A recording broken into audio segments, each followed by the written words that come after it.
Morning all.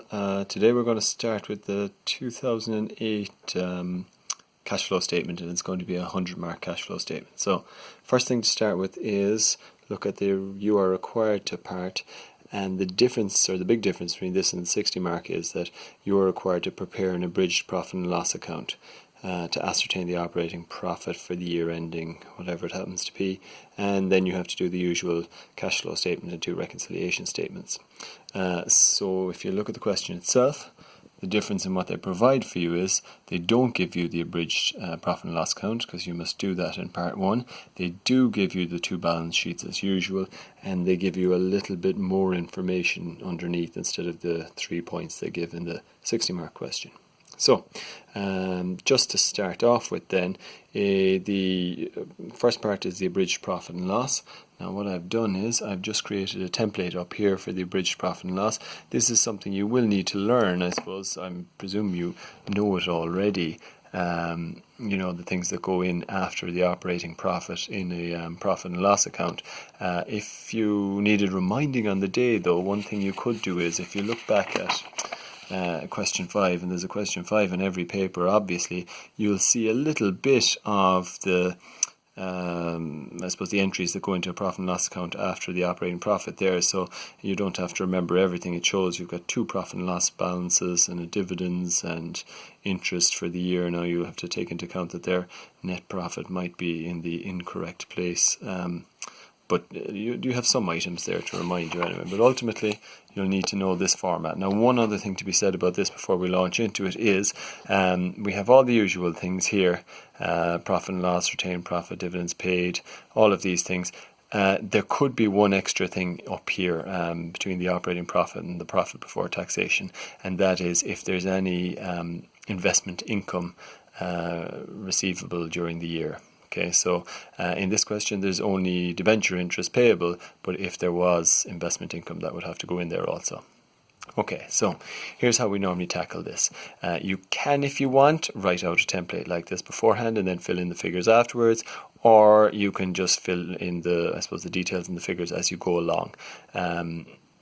I'm going to, whichever way you do it anyway, you would start from the bottom and work your way back up to the operating profit. So what you could do as well is, if you wanted to make it a little bit easier, you could fill in things like, the operating profit, take away the interest, gives you the profit before taxation. So what you could do is you could put in little lines here to show it's this minus this gives you this. And then you have your taxation, which you're subtracting also, and that gives you your profit after taxation.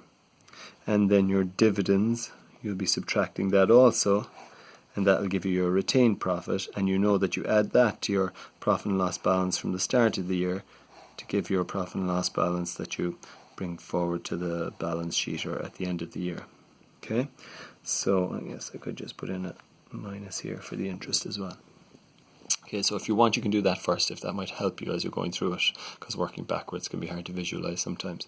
So next thing is, some of this information is very straightforward. First of all, the profit and loss balance at the very last figure there, you can get it from the balance sheet for on 31st of the 12th 2007, and it says here it is 490,000. See it there? 490. So we're going to put that in at the end here, 490,000. Okay, and then also we have the profit and loss balance. It says over here, and this is how you write it, it says the 1st of the 1st 07, but that could be the same as the 31st of the 12th 06. So if we go to the 2006 balance sheet here, we can see, where are we now? 452,000 is your profit and loss balance. Is that okay? So I'm going to put that in here. Now we know that the retained profit plus the profit and loss balance gives you this profit and loss balance, so that means if I subtract this from this, I should get the retained profit, and if I do that, it gives me 38,000. Okay, now next thing, if I can figure out the dividends paid, and usually we'd look at the extra information for that. Now the extra information here is not always the same in every question. So, you know, it'll take us a while to get our heads around the different versions that there are. But in this case, if we're looking for dividends, it says Part 4, dividends paid during the year amounted to 54,000. So that's just a straight put in 54,000 here. Provided, well, I suppose it says dividends paid during the year. We should double check really, I suppose, to see that if there's any dividends outstanding that need to be paid in either of the balance sheets beforehand. And you can see in the less creditors amounts falling due within 1 year, there isn't. So we can put that 54,000 straight in here. Dividends paid, 54,000. Okay, so we know the profit after taxation minus these dividends gives me the retained profit. So if I add these two together, I should get my profit before taxation. And that gives me 92,000. Okay, and so the next thing is the taxation. So again, down here and see what it says. It says Part 5, taxation charge on profits for the year 2007 was 60,000. Well, that's Part 5 there, and that's straightforward. If they say that was the charge for the year, it doesn't matter how much you paid or didn't pay. That's the amount that goes into your profit and loss. So 60,000. Okay, and so again, if the profit before taxation minus taxation gives you this profit after taxation, then if we add the two of these together, we should get our profit before taxation, which is 152,000. 152,000. Okay, the next thing then is your interest, and that's the most straightforward. In every question, it'll always be go to the debentures.